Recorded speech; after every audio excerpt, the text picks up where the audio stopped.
श्री स्वामी समर्थ। बडोद्यात हरिश्चंद्र गोपाळ नावाचे स्वामी समर्थांचे भक्त राहत होते। अखंड स्वामी स्मरण हा त्यांचा आवडता छंद होता। मधून मधून ते अक्कलकोटला स्वामींच्या दर्शनाला यायचे।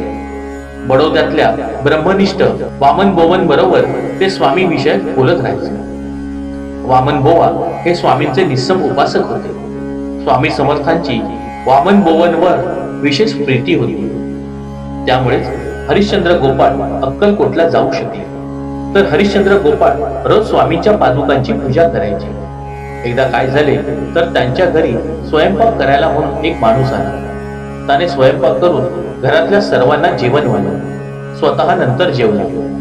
योगायोगाने काय घडले तर हरिश्चंद्र गोपाळ यांनी स्वामींच्या मठासाठी दान द्यायचे म्हणून 2000 रुपये देवघरातल्या स्वामींच्या पादुकांपाशी ठेवले होते।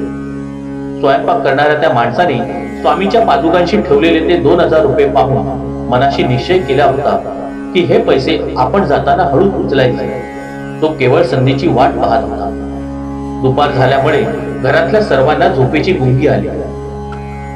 ती संधी साधून स्वयंपाकाने ते 2000 रुपये घेतले आणि पावले न वाजवता हळूच सटकला।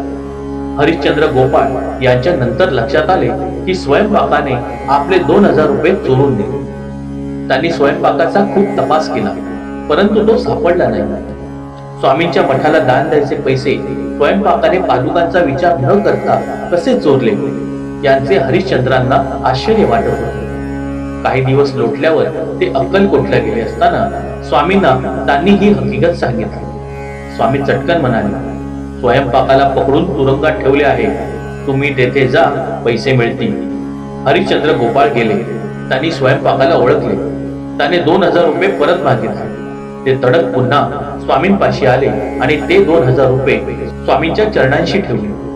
स्वामींनी त्यांना सांगितले, हे पैसे परत घेऊन जा, बडोद्यात त्याची आवश्यकता आहे, तिथल्या मठाला द्या।